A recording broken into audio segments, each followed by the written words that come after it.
What I try and do when I go and do a presentation is to recognise that we all take an instant snapshot of a first impression of someone. So how we begin to style our presentation or our communication with people is vitally important.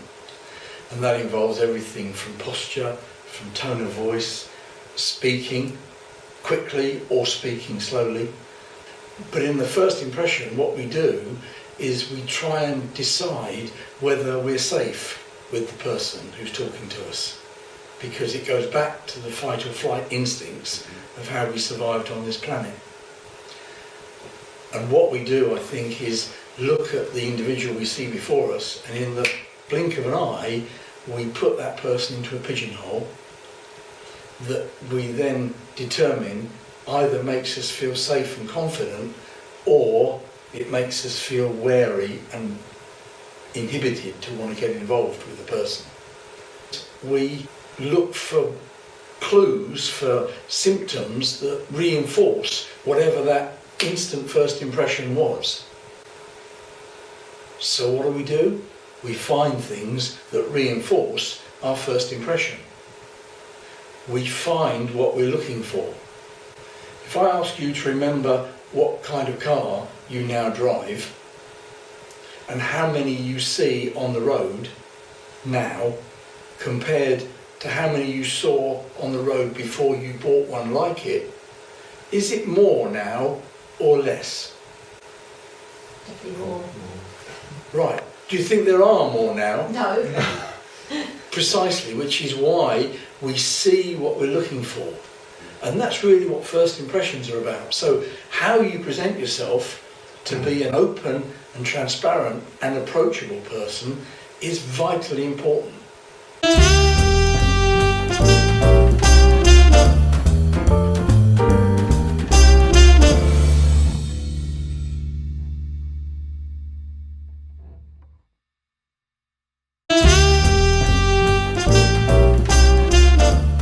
It's a little known fact, but our greatest fear is dying. Not a surprise.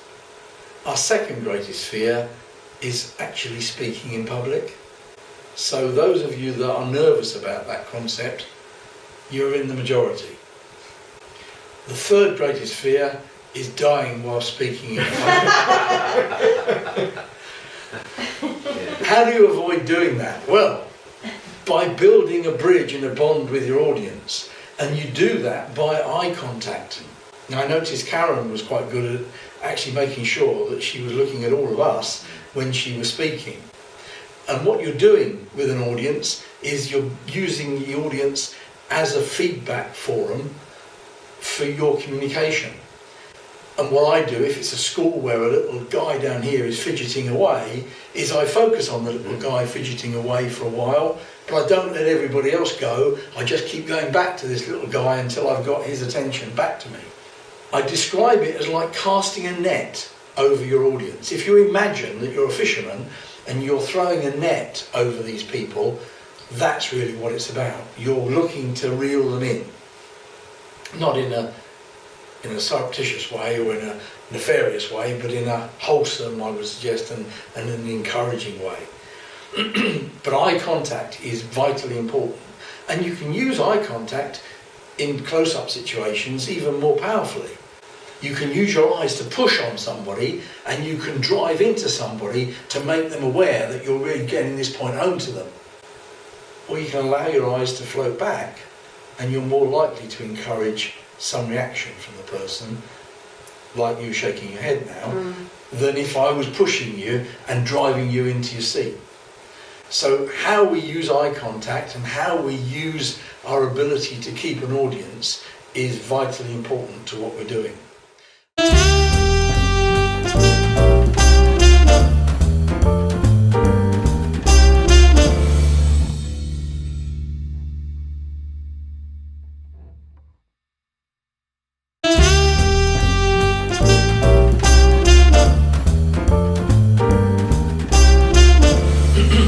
About now is this business of nervousness and how we appear.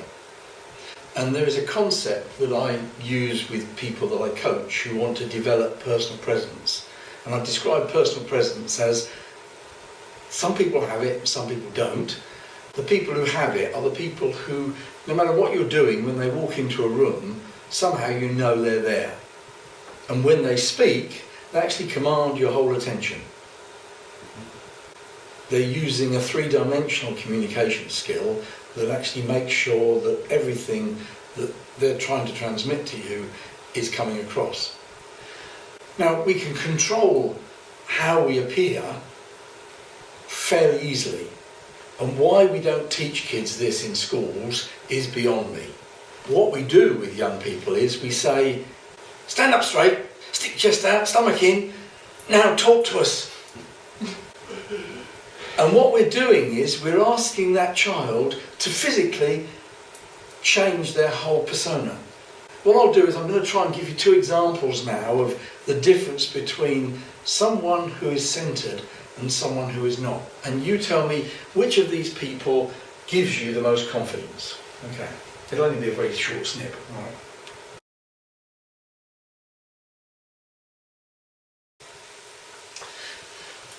Okay, I'm going to talk to you today about Shelterbox, and we're going to really cover all the subjects that you need to know about so that you can go and infuse other people in what Shelterbox does in the field and hopefully encourage them to give us more money to buy more shelter boxes. Okay?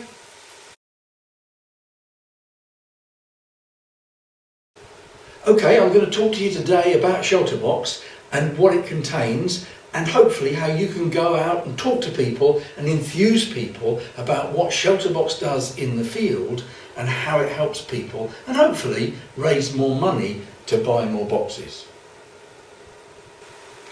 Right, which of those two people did you feel more confidence in?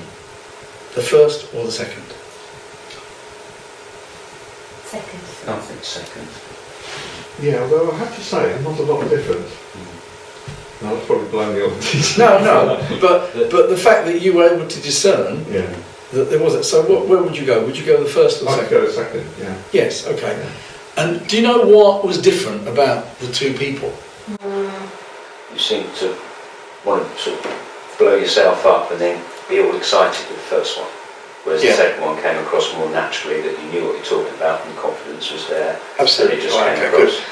And some people actually do go for the first one because some people value enthusiasm, and I think it's short-termism. But in some cases, I do get a portion of an audience that will say, "Oh, the first one for me."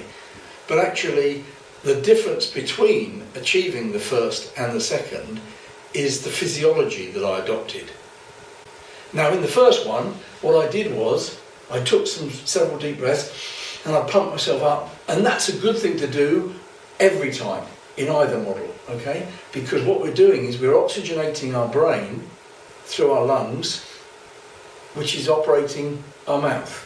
So if you haven't got a good oxygenated brain, your thinking ability is not going to be as fast, and your ability to both transmit and receive, because I would argue that when you're talking to a group of people or an individual, you want to take feedback.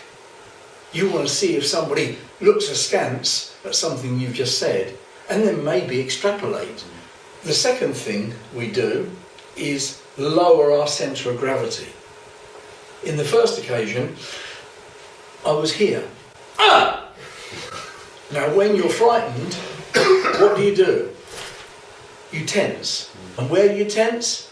You probably tense part of your diaphragm. The tensing of your diaphragm has the effect of pushing your diaphragm up. What's that do to your lung capacity?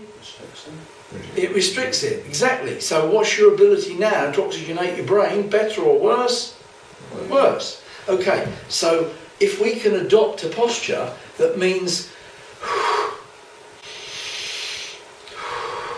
I can now allow my lungs to fully inflate and contract because I'm not using any of my diaphragm to steal any of my lung space, I'm going to be in a better condition to deliver whatever it is I'm going to do and for my brain power to work. Okay, so what we want to do is to sink our diaphragm, lower our centre of gravity. And actually, if you look at me like this, I look less stable than if I look like this. You'll also notice that when I'm in this posture, my voice has gone up a tiny half tone because my resonance capability in my lungs and my chest cavity is reduced. But if I do this, my voice automatically lowers and we feel more comfortable with people that have a lower tone to their voice. So almost on every front, on visual, on auditory, on the kinesthetic, because I feel better, because I know that this works better for you, so now I feel better, and if I feel better, you're going to begin to feel better, and you're more likely to trust me. Because if I'm telling you something, and I would like to convince you of something, trust plays an enormous part of what we're about.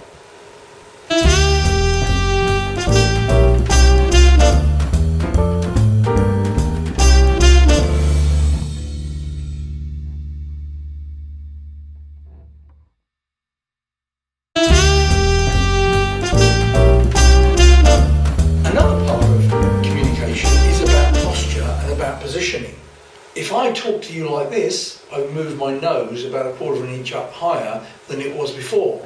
But I would suggest the impression you're getting is a very different one to the one that you would be getting if I'd moved it a little bit down and was talking to you through the hooded eyes that I'm presently having to use to try and get to you. And the impression that I suggest you're getting, it will be the same for all of you. In this posture, what word would you use to describe me? Superior. Superior, yeah. There's a smell around here, and I think it's the audience. But I'm having to deal with you anyway.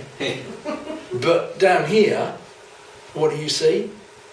Yeah, you're not talking down and not to us. No, You're not level, you've gone. I'm not confident, I would suggest.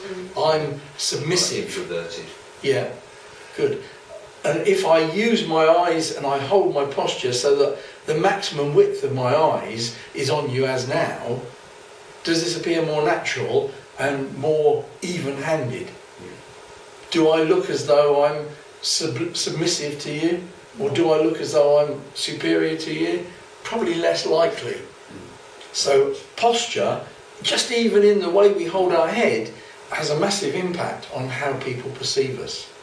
Similarly, we can use positioning to help or hinder our message. If I'm talking to you about two things, and over here I'm going to talk to you about A, and from this position, A is a really important letter in the alphabet because poor souls who've got A as the beginning letter of their name get called on first for everything from going to school to the time they die, probably. Now, I'm not sure people with A die. But over here, Z, there are almost no people who've got Z as a starter on that, so they really are the back end of everything in life. So, when I go over here, what automatically is coming to your mind now? Okay, important. And over here, when I move over here, subliminally, I'm underpinning what I'm saying to you by positioning myself. And what I'm seeking to do is to help you appreciate what I'm saying, as if you were reading a book.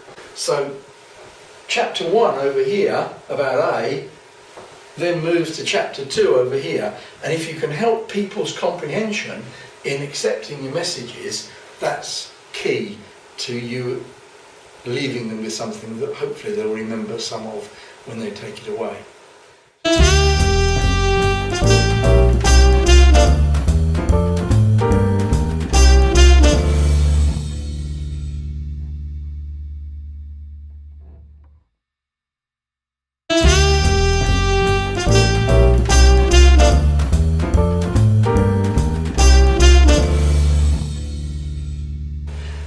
A lot of people focus on facts and they think, oh, I must know the weight of a box. It holds 40 gallons, I must remember that.